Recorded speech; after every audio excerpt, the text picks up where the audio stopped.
de Luxe Paris, métier d'art, métier de luxe. Bruno Demestre, bonjour. Bonjour. Vous êtes ébéniste aujourd'hui, parce qu'avant vous avez eu une autre vie. Tout à fait. Vous étiez dans la publicité, la communication, c'est ça? Vous êtes vraiment parti. J'étais en agence de pub. Notamment vous êtes passé chez Publicis. Oui, entre autres. Oui. Et puis un jour, qu'est-ce qui s'est passé? Et un jour, je me suis posé les questions de savoir qu'est-ce que je voulais faire. Je m'étais toujours posé la question, en publicité, il y a assez peu de personnes au-delà de 30 ans, ça commence à se raréfier. Et je me suis toujours demandé qu'est-ce qu'ils font après, qu'est-ce que ces gens faisaient là après. Et voilà, j'ai la réponse. Il y en a beaucoup qui font des réorientations, et j'ai fait cette réorientation grâce à des rencontres qui m'ont fait découvrir l'artisanat d'art et surtout les métiers manuels. Et j'ai découvert ce qu'il me fallait, voilà, de me servir de mes mains et de pouvoir réfléchir avec mes mains et créer avec mes mains et tout faire. Ceci dit, c'est pas donné à tout le monde. D'abord, il faut se former. Donc, vous êtes formé au Greta de l'école Boulle, vous êtes passé dans certains ateliers. Qu'est-ce qui vous a paru le plus difficile? Le choix de base a été difficile à faire, puisqu'il fallait que je reparte à zéro dans une nouvelle formation dans un monde que je connaissais très très peu.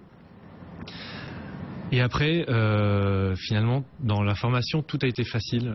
Tout est devenu... Donc en fait, vous teniez quelque chose entre vos mains dont vous ignoriez la présence. Voilà, exactement. Oui. Tout est devenu naturel. Voilà. C'est ça le terme. Ah oui, ça c'est pas donné à tout le monde. Forcément, ça facilite les choses.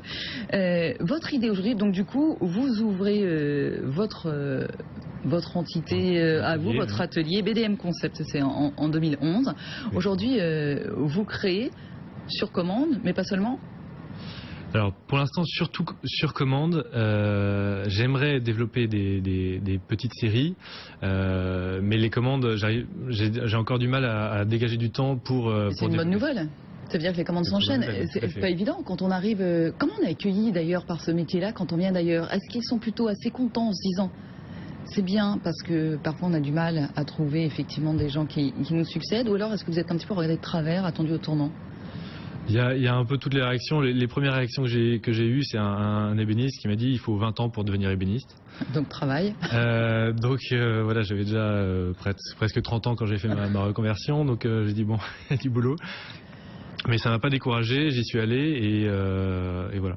Et les autres réactions, non, il y a beaucoup de personnes, les gens dans le métier sont plutôt passionnés, très généreux, et du coup un accueil très chaleureux. Est-ce que, alors on disait vous travaillez beaucoup avec les clients, d'ailleurs vous échangez énormément. Ce que vous mettez sur votre site internet, c'est dites-moi, donnez-moi votre envie et puis on va travailler ensemble. C'est ça qui vous plaît aussi? C'est ça qui me plaît et c'est ça qui fait mon savoir-faire. Je pense un peu la différence. C'est grâce à ma formation en publicité, en brainstorming, le terme à la mode, où j'ai appris à travailler la créativité, les mécanismes de la créativité, et donc de travailler avec le client, d'aider à lui faire exprimer son besoin, son idée, ses goûts, ce qui est pas forcément facile de les exprimer. Et puis après, fort de ce brief créatif, pour garder les termes publicitaires, je mets tout dans la marmite créative et puis il en ressort des idées, des meubles. Oui, surtout des meubles et des créations. Alors, et d'ailleurs, la palette est assez large, hein, aussi bien. Alors, j'avais repéré, je crois, des tables qui ont été réalisées à partir d'un plancher d'une maison de famille. Ça, c'est assez fabuleux. Un parquet Versailles. Oui, d'un parquet versaillais. Vous travaillez sur des statues liturgiques et vous travaillez, par exemple, en ce moment sur une table d'échecs. Exactement. Ça, c'est un projet qui est passionnant. C'était pour un collectionneur d'échecs.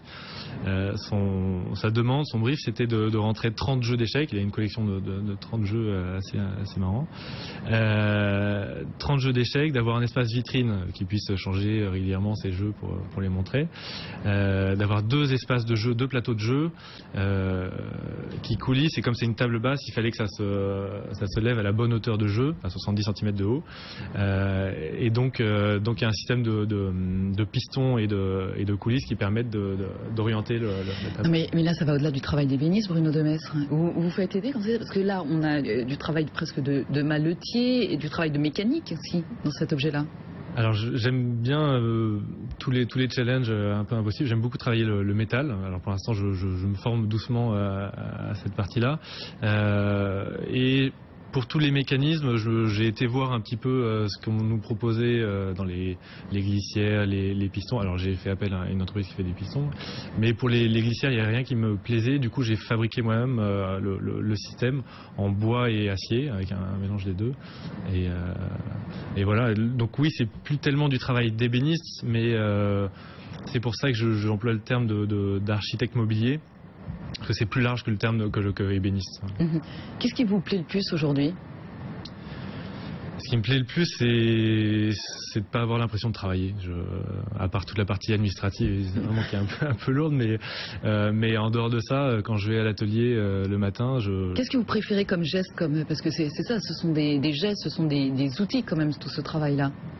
Alors en fait ce que je préfère, c'est un peu particulier, c'est quand j'arrive devant mon établi ou à l'atelier, je me dis je sais pas comment je vais faire ça. Et là tout est ouvert et il faut chercher des solutions et c'est ça qui me motive le plus tous les jours. Après ce que j'aime beaucoup c'est quand je travaille quand je dégauchis une pièce de bois, c'est l'odeur du chêne ou du bois que je suis en train de travailler chaque bois a son odeur particulière et c'est comme l'odeur du pain, là, comme on parlait tout à l'heure effectivement avec Michel Galloyer du Grenier à Pain.